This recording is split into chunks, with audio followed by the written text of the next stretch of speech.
Hello, everyone, and welcome on back to the Archeo Gaming Conference 2022.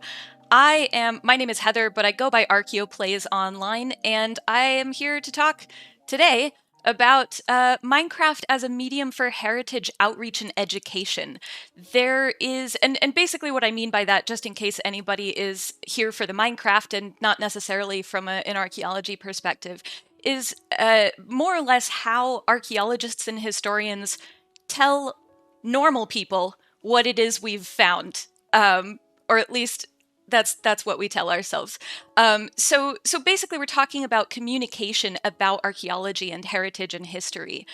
In a lot of our communication, and you may remember this from your from your school days, even if they were, a few months ago or several years ago or more years than you care to share.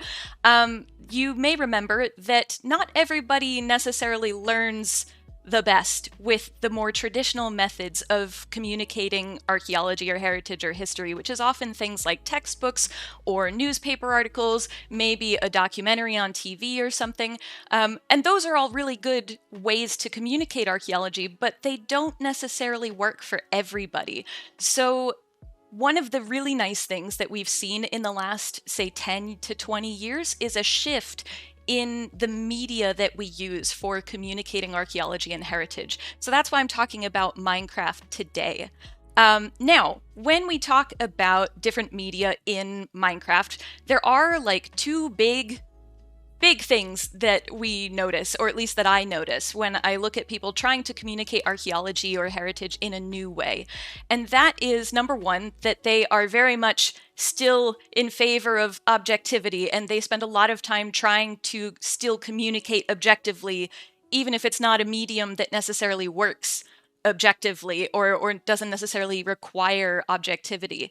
And the other thing is a little bit of a translation error. So there are plenty of heritage professionals who are very good at doing this, but there are also many heritage professionals who, based on what they've found, they take what they would have written in a newspaper article and they put that into a YouTube video without changing anything.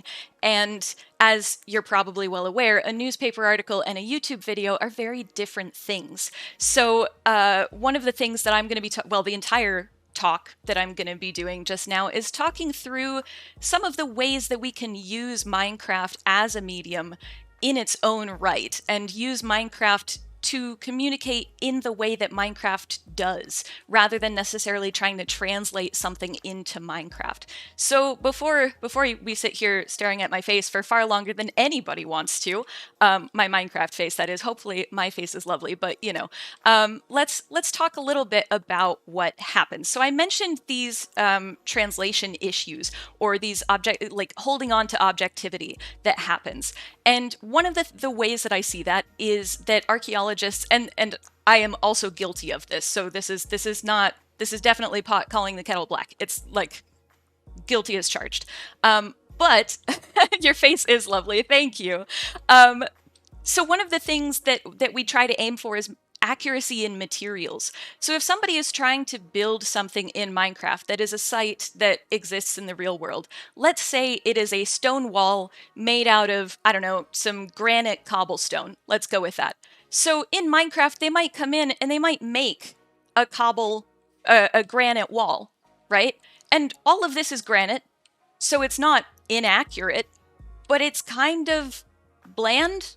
It's homogeneous. It's the same thing over and over and over again. And if this is a wall that stretches all the way to there and maybe all the way past the trees, that's a lot of granite, and it's a lot of the same thing over and over and over again. They might vary it up. A lot of archaeologists, some who are more familiar with Minecraft or something, might change it to, say, a raw granite or unpolished granite, and then, a polished granite block like we have here. They might put in a few slabs or something to make the wall a little bit of a different heights and things. And this is not a bad wall. Technically neither is that one, but it's a question of whether people who are wandering through your Minecraft world are going to be interested in a wall. So this is, again, kind of adhering to material accuracy. And there's nothing wrong with that. But if you try to adhere to material accuracy, as we'll see later on in Minecraft, you're going to have a tough time if you're trying to make everything materially accurate. So that's material accuracy. We also end up with techniques that are kind of color-based accuracy. So say we have our granite stone wall, but only some of the granite is this pinkish color, and then other granite is more like a gray or a white or a black or something. Granite comes in a lot of different colors. So instead of using the correct material, which this is not granite at all, this is iron ore in Minecraft, but it has that kind of pinkish texture or pinkish kind of cobbly nature to it, and it's got the grays in there as well. So it's not necessarily the right texture, it's not the right material, but the color is getting there, perhaps. And this is, again, a sort of the kind of wall that everybody builds when they're first learning how to build in Minecraft, where it's all the same material.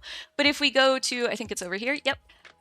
If we go to a little bit more of a nuanced perspective on these colors, you can use what's the darker stuff is deep slate iron ore, and then we've also got cobblestone just in front of us here. So maybe there are patches that have more pink in them than others, and you can differentiate that with the cobblestone. So again, not a bad wall, but not the best that Minecraft has to offer. And then other than materials from over there and colors from over here, which I won't punch because I'll accidentally destroy the sign in creative, we also have texture accuracy, which generally speaking, when people go for texture accuracy, they are also trying to go for either material or color accuracy anyway. So it's rare that you get something that's only correct in the texture and not in the color or the material. But if we're talking about our granite cobblestone wall, we have the textures of cobbles. This is raw iron blocks. It's a whole bunch of raw iron ore just kind of molded into a block. and a lot of people say it looks like beans. We now have a lot of blocks that look like beans in Minecraft. But this is a really nice way of getting, say, a granite cobble look without necessarily having just to rely on cobblestone or granite itself. So it gets the texture, it gets a lot of the color, and it's pretty okay. And again, if we kind of move to texture 2.0, we see some of the differences, or some of the inclusions of the colors and the textures and the materials, although I guess we haven't done materials in this wall, but a lot of the textures and colors are similar. So again, you get this sense of there is accuracy there. They're starting, people are starting to play a bit with how the wall looks, but it's also still kind of adhering to what the build is in reality, for example. But again, this is still not necessarily the best that Minecraft has to offer. Again, it's not bad. I'm not trash talking this kind of wall. I mean, I built the wall, so I hope I wouldn't be. But there is something more that we can do, and that is over here. Now, this is a very different wall. It's not the right color. It's not the same texture. It's also not the right material.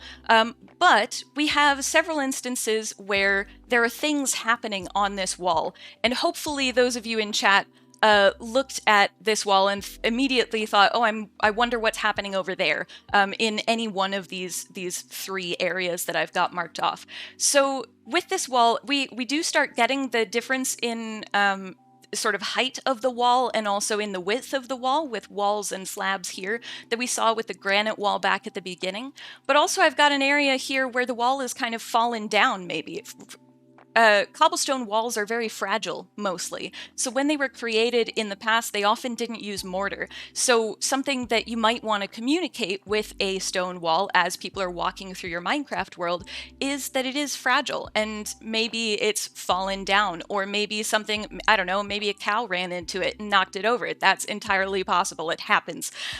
So there could be an area that you've, say, roped off with a sign, with a sign that says repairs in progress. You could also have an area, if you're still also trying to communicate that these walls are fragile, for example, And there are lots of things that you can communicate. I'm just using this as an example. But you could have a banner that's, cautionary, and then some signs saying the wall is fragile, do not climb. I have worked a lot of places with stone walls, and these signs are everywhere for the same reason, because stone walls are very fragile and children like to climb things. So you don't want children climbing a stone wall and have that go wrong.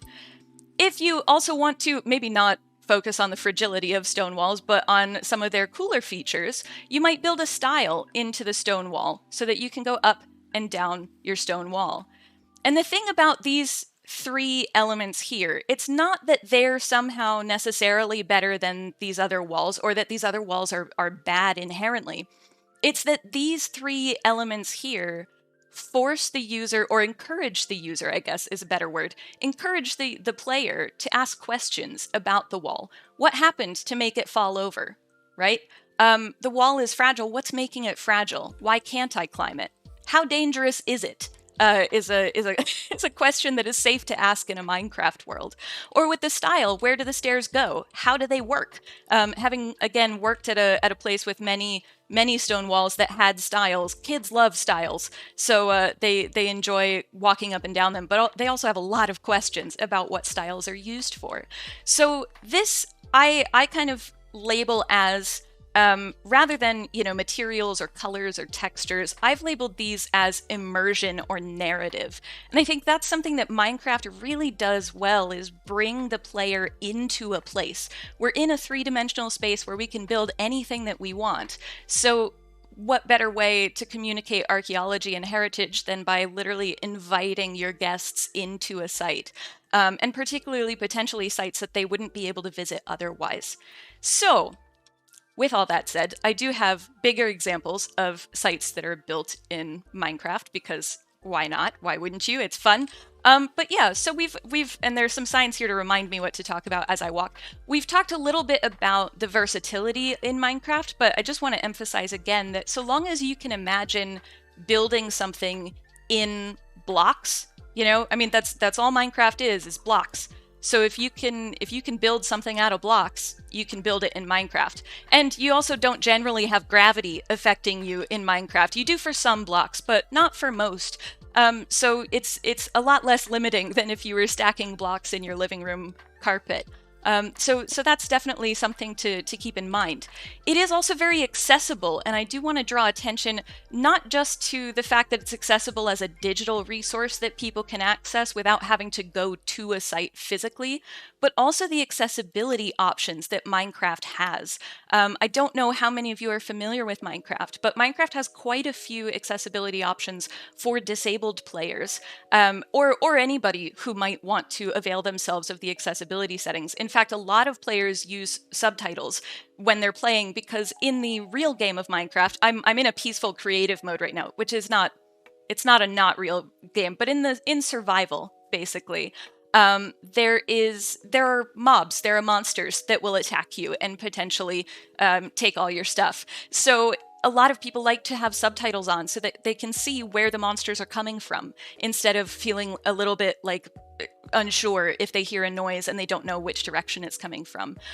There is also a narrator that you can turn on that will read, say, your actions or your subtitles to you, which is just over here. And then there are a number of other effects that you can have for accessibility, and not all of them are in the accessibility settings. There are also settings that are in the video settings that you can turn on and off. You can make things bright, you can up the GUI, you can do all sorts of things. So it's very much something to keep in mind with Minecraft. It is a lot more versatile in its accessibility than a lot of other games out there. So I'm going to take you out of the menu now, because I only want so much of this talk to be looking at a menu. Another benefit of Minecraft is that it's a very handy scale. 1 block equals 1 meter. And in archaeology, we tend to measure everything in meters, so it's very, very simple. There is a little bit, this is also something to keep in mind, is that the scale is not always your friend, which I'll talk about later, but it is nice if you're trying to build a site and you do want the measurements to be accurate or the proportions to be accurate. It's really easy to at least start with a baseline of whatever meters you've got, that's how many blocks you need. It does end up getting fudged a little, and we'll see that in the next talk, actually. There's a little bit where we fudged our measurements ever so slightly. But mostly it works out in Minecraft. So that's an easy thing to keep in mind. And, which is my next point over there, the nice thing about Minecraft is that the player is average player size, is average human size. Well, maybe a little taller than average human size, but they are slightly less than 2 blocks tall, which means they are slightly less than 2 meters tall. So the nice thing about that is that when you're playing Minecraft, the perspective of the player in first person is proportionally roughly the same perspective that a person would have walking through an archaeological site. So that's really, really nice. And then, let me just make sure I did the human scale purpose. I put signs down because I was like, I don't want to keep flipping back and forth between stuff. The other thing to keep in mind about Minecraft is that there are huge numbers of players every day in Minecraft. Minecraft has an enormous audience. I believe the statistics I found were outdated. These ones here, the 2.8 to 3.6 million active players per day. That's several years out of date. So it's a lot. It's a lot of people playing Minecraft. And the other thing to remember is that Minecraft isn't just for kids. A lot of people, especially people in, say, my generation or older, think of Minecraft as a children's game. And there are a lot of 8 to 12-year-olds who play Minecraft. However, the average age of a Minecraft player is actually 24. So not only does Minecraft cover children, it also covers teenagers, it covers young adults, it covers families, it covers entire groups of people, huge groups of people. So it's something to keep in mind when you're thinking about building something in Minecraft, particularly because that many... You and the scale have beef. Sorry, Pix, I only just saw your comment. Yes, the scale, we'll get there. We'll get there. But yeah, so lots and lots of people play Minecraft.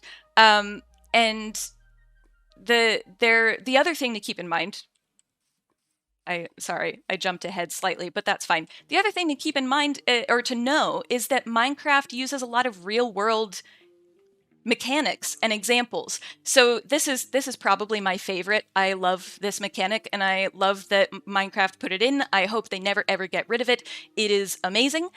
This is copper ore. Well, these are copper ore, and then this is copper. So copper ore, you can get it in stone or in deep slate, which is actually deeper layers of stone. So there is stratigraphy in Minecraft. And when you get copper, you can combine it into these copper blocks, or a slightly different looking set of copper blocks, but we'll go with these for now. And basically, it oxidizes. So if we put a couple of blocks down here, right, those will oxidize as we walk around this world, theoretically. I mean, sometimes it takes a little longer, so if it doesn't happen by the end of the talk, it's not my fault. But they will oxidize, and the more surface exposure they have to the air, the faster they oxidize. So there are mechanics built into Minecraft for copper oxidation to happen faster depending on different conditions. The other cool thing is that you can wax a copper block with honeycomb, and it will not decay or oxidize any further. And that is historically accurate. That is actually what happened in the past. So you can go from regular copper to exposed copper, and then weathered copper, and then oxidized copper.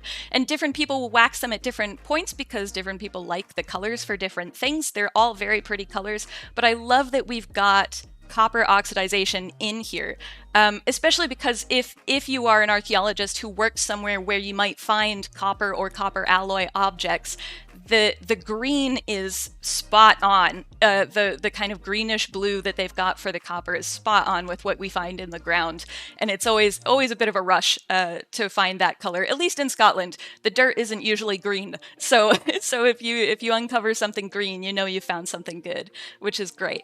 So yeah, I've waxed one of these, and we'll come back at the end and see if the other one has oxidized at all.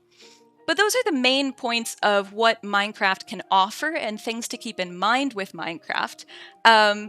The other thing that I want to show you is some builds in Minecraft. The first one, here, I don't need my lead yet. The first one is Chichen Itza. This is the first site that I ever built in Minecraft. And actually, if I could change it, I would. It's not a bad build, but it's not the best build. The nice thing about it, though, actually, let me get back on the ground. We can fly in Minecraft, which is helpful, but not for the point I'm about to make. The nice thing about this is Chichen Itza, the Temple of Kukulkan at Chichen Itza, which is what this specifically is no longer accessible to the public. You can go and walk around the temple and the pyramid at the base, quite close to it, but you cannot climb on the pyramid anymore. There are health and safety concerns. But in Minecraft, we can just go. And we can walk up, we can explore the area in here, the area inside, which I've just lit with torches, because there wasn't a huge amount of evidence that anything was necessarily there. This Kukulkan was also a site that was excavated very, very early in archaeology, and so the records that we have, some of them are good and some of them a little bit less so. But you can walk around Chichen Itza. And you can go, there's other little alcoves here, so you can go around here. And this is 2-scale. This is a 2-scale model of Chichen Itza.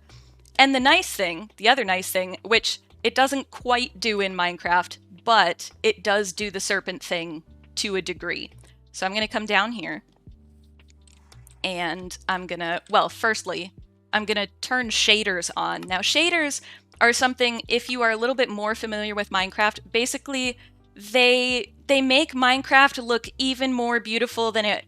Well, they make Minecraft look pretty. It's effectively what shaders do. And you'll see the difference as I get out of the menu. So now you can see what this site looks like. Here, let me get up a little bit. What this site looks like with shaders on. It gives you a sky, it gives you wavy grass and all sorts of nice sun angles and such. And the nice thing here is that if I set the time, hang on, to roughly there, you end up with the serpents.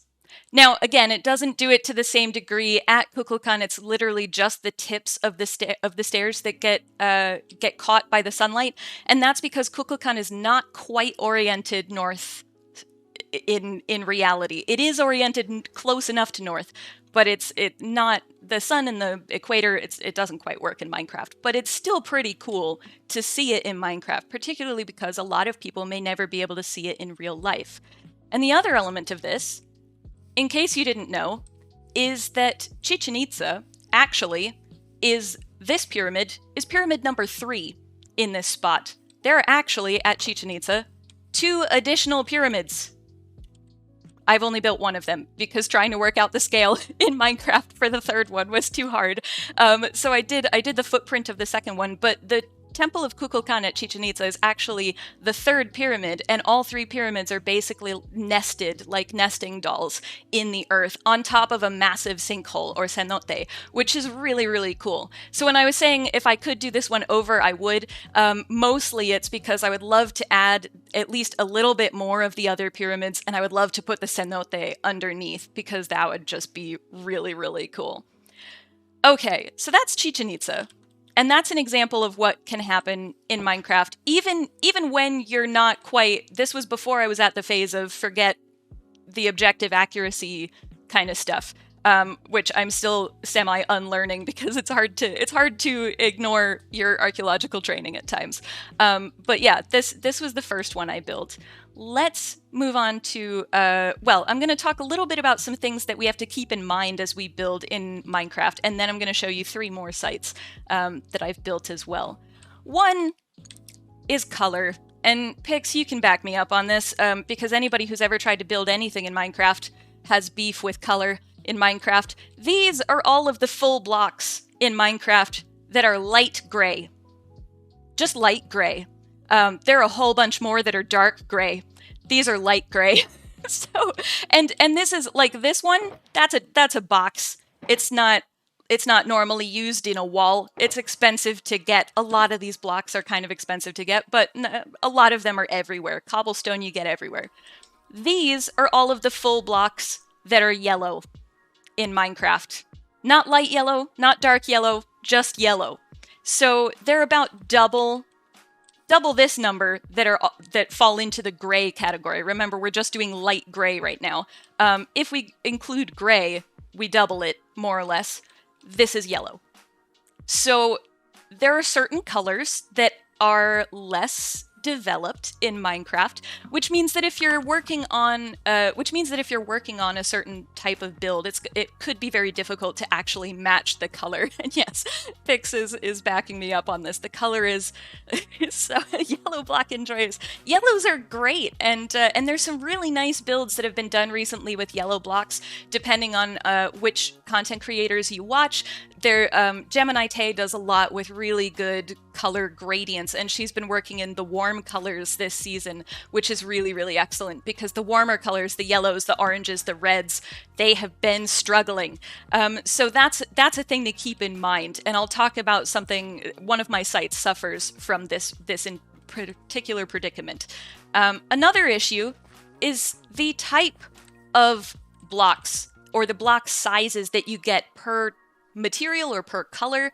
If you are looking at oak wood, for example, these are all of the oak wood blocks. Actually, I'm missing pressure plates because I don't really. Yeah, I'm missing one. But these are basically all of the blocks that you can get that are oak wood. These are the blocks you can get that are diorite.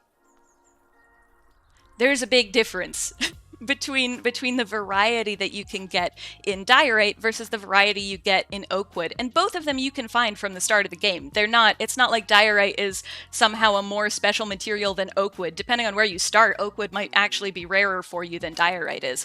It's just that some blocks don't have much at all.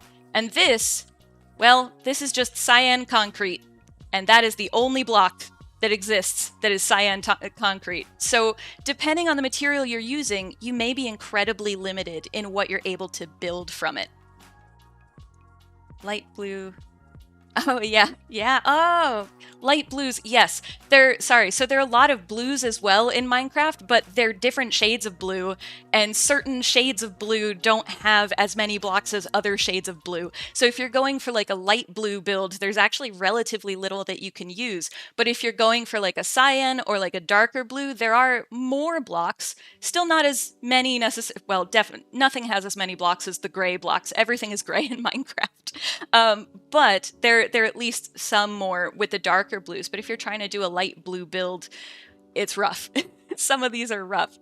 And so one of the things I want to show in regard to these things to keep in mind is this build. Now, this is the Nazca Lines.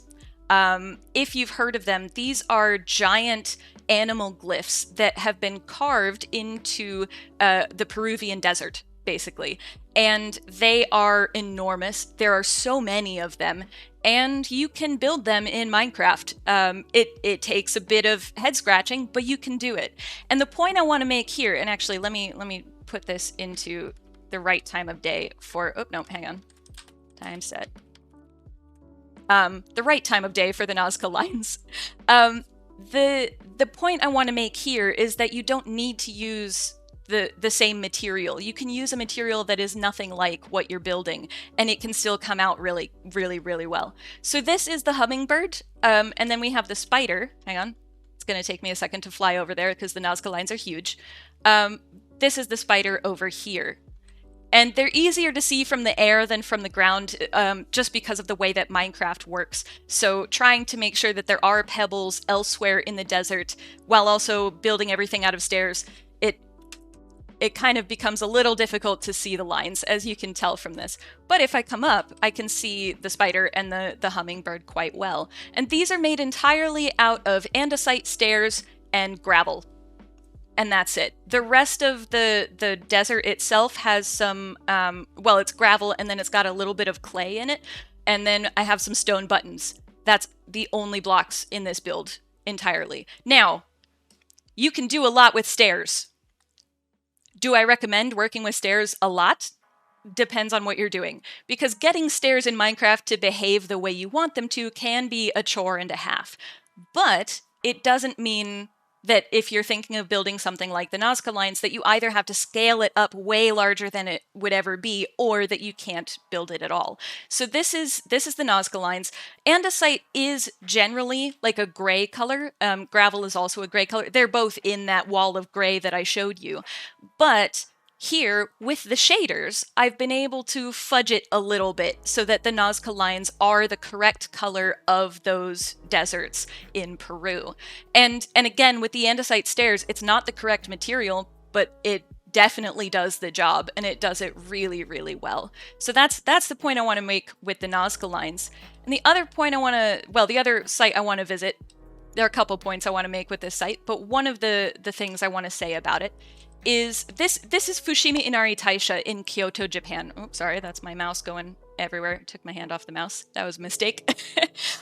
So this is Fushimi Inari Taisha in Kyoto, Japan. And you may know of this site. It's a very well-known Shinto temple or shrine to the goddess Inari, which is she's probably best known as being associated with Kitsune, if you are not from Japan or immersed in Japanese culture.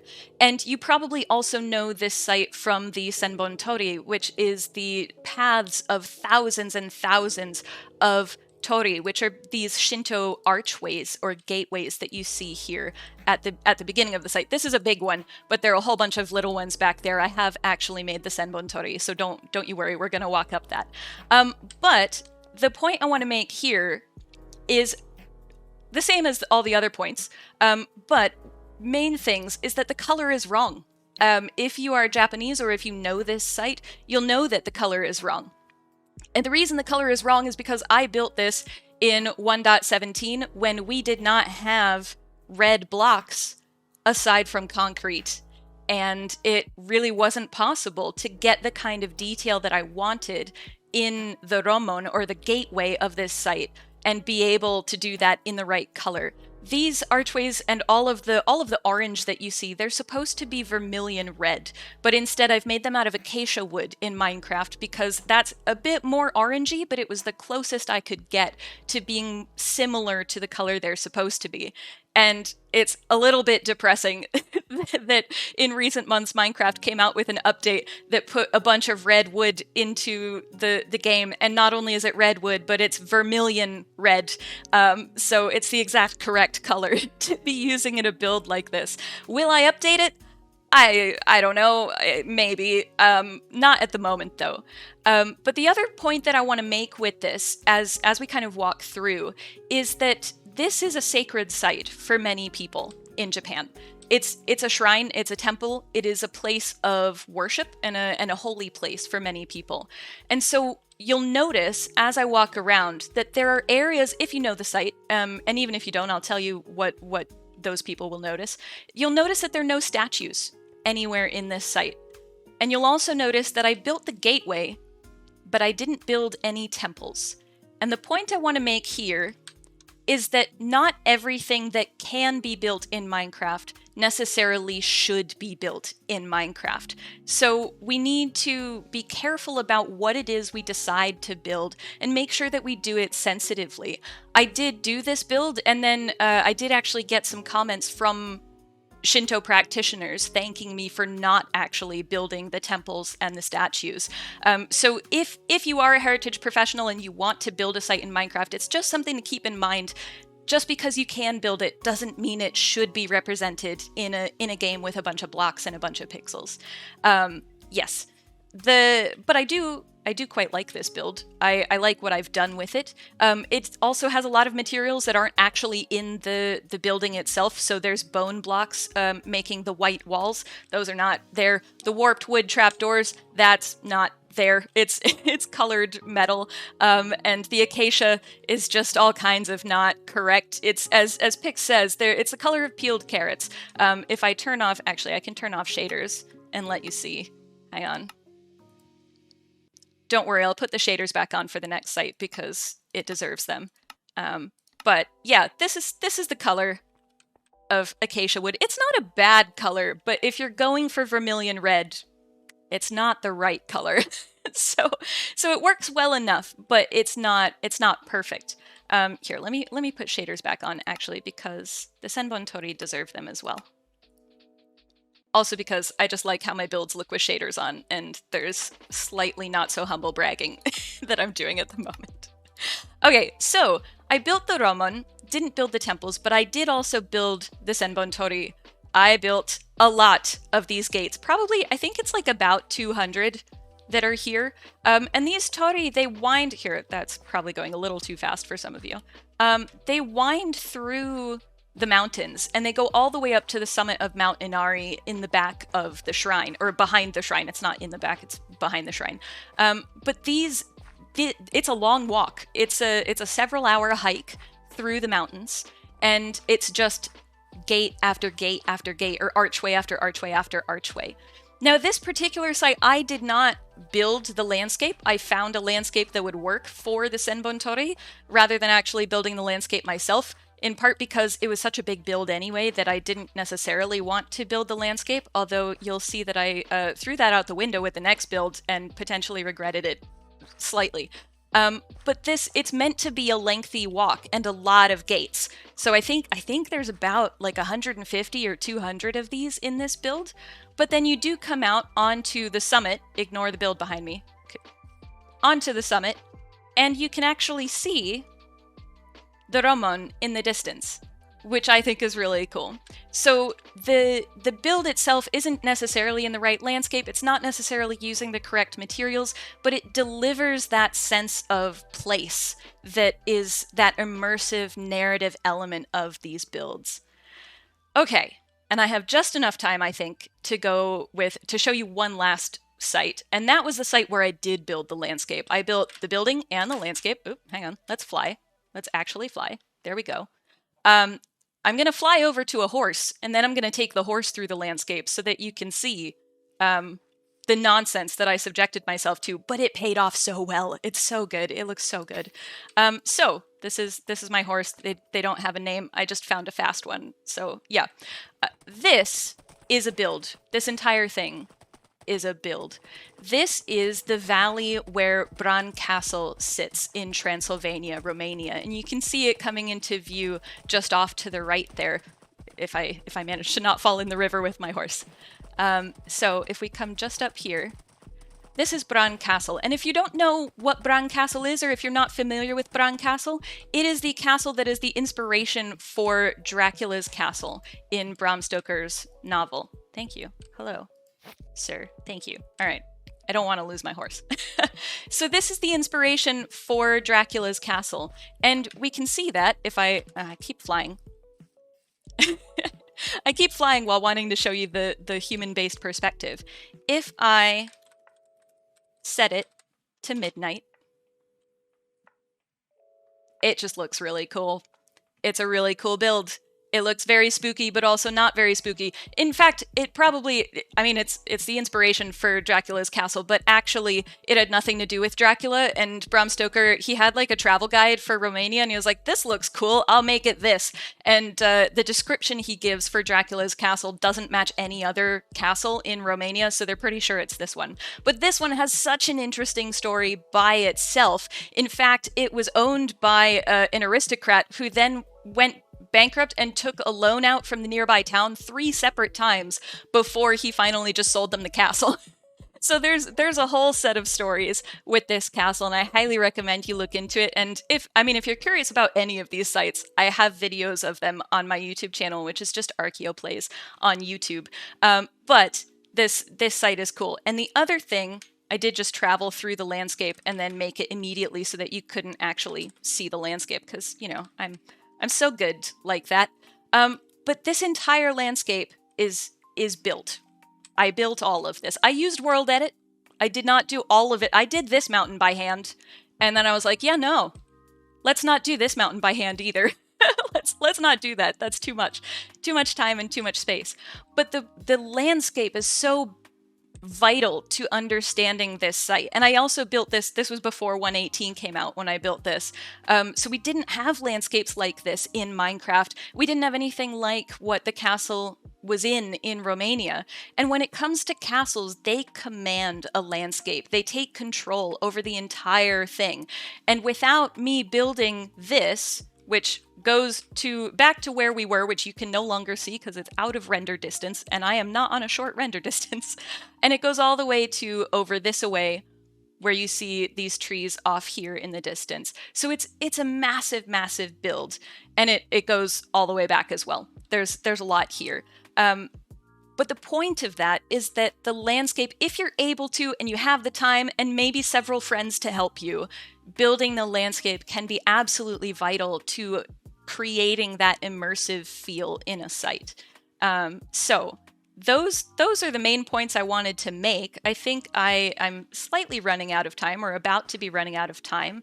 But I guess I hope that this has helped inspire some of you to look at Minecraft as a medium for archaeology, education, heritage, outreach, all that, and also just like building cool stuff in Minecraft, because let's be honest, that's why I do it a certain amount of the time, seeing what I can build and what's possible in Minecraft. But yeah, if any of you have any questions or anything, I'll walk you through. The only downside to this is where the scale is not my friend, and probably not Pix's either. The downside to the inside of this is that the walls are all a meter thick. So there are no stairs. You can't actually walk up into the upstairs. You can fly into the upstairs. If you go over here and you crouch, you can, if you're lucky on a trapdoor, you can make it to this part. But there's no furniture or anything in here, not because I didn't want to put it in, but because the scale just wasn't really quite there.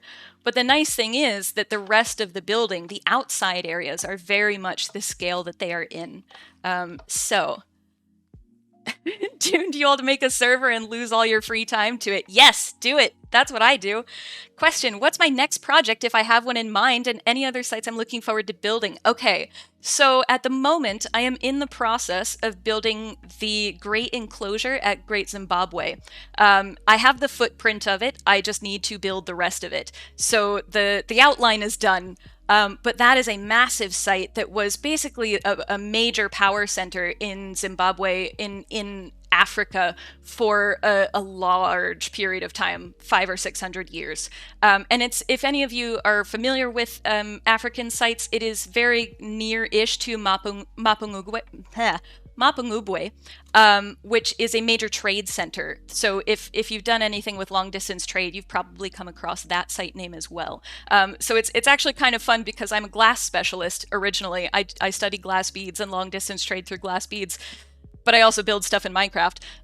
But the site that I'm building just now is a site that I've actually studied in archaeology for glass bead research, which is quite fun. In terms of sites I'm looking forward to building, I really like sites. There have been a few people who have suggested sites to me that are sites that are near to where they live. So I've had a woman from Lebanon suggest a couple of sites to me, and then some other people in, I believe, Ecuador. So the sites that people are connecting with, that people want me to build, those are the ones I'm most excited about. I have also built, there are two sites that I didn't feature here. One of them is the Temple of Zeus at Olympia, which I built both the recreation of and the archaeological state of it at the moment, so they're kind of crumbled with the columns to the side. And then I also built the site Tapu Tapuatea in French Polynesia, which is on an island that is off the coast of Tahiti in Raiatea. And that site is a UNESCO World Heritage Site, and so the story of that is really, really impressive. And yeah, if I could have more sites like Tapu Tapuatea, that would be great, just to be able to highlight sites that people haven't necessarily come across before, but that have these amazing stories to tell. And if you're an archaeologist, or if you're getting into archaeology, you probably know by now that every single site has so many wonderful stories to tell. So you could build anything, any archaeological site, and have enough to make a YouTube video off of. So that makes me really excited. How long did it take to build these sites? Well, depends on the site. Oop, as I hit my head on the roof. This one took 40 hours.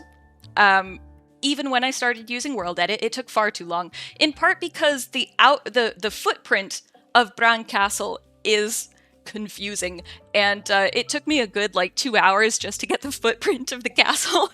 So, oh yeah, I did also now build the treasury at Petra. Well, I didn't want to give spoilers, Pix. In the next talk, Pix and I are going to be talking about archaeology as well, and you'll get to see our build of the treasury at Petra, which I'm really, really happy to have gotten to build. That was a lot of fun.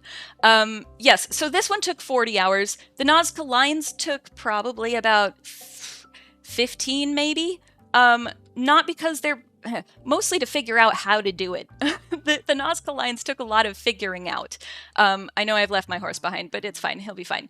Fushimi, Inari, Taisha took probably also about 15 hours just because there was a lot of figuring out what went where. And some sites have plans and other sites don't, and you can measure things for some sites and other things you can't. So there's a certain amount of trial and error, and you'll see, again, Pix and I are going to be talking over our build of the treasury at Petra, and you'll see that both of us, even working together, both of us kind of go back and forth and try to figure out what the scale is and who's doing what, and trying to match our builds there. But yeah, I'd say most of the sites, figuring out the build itself takes about 15 hours, and then depending on the site, I will, like the Nazca Lines I figured out in a creative world. I didn't do that in my regular ArchaeoPlays Minecraft world, just because it took so long to figure out. So that I made a schematic for, and then I brought it in and built it again in well, not a survival world, but in the actual ArchaeoPlays world. So, but yeah, 15-ish hours on average for them, aside from Bran Castle, which was so many. So many. Do I use these as teaching opportunities? Can other players visit the sites that others build? Is there a level of text interpretation, or is the game purely visual? Okay. That's a lot of questions. Hang on, I'm gonna have water first.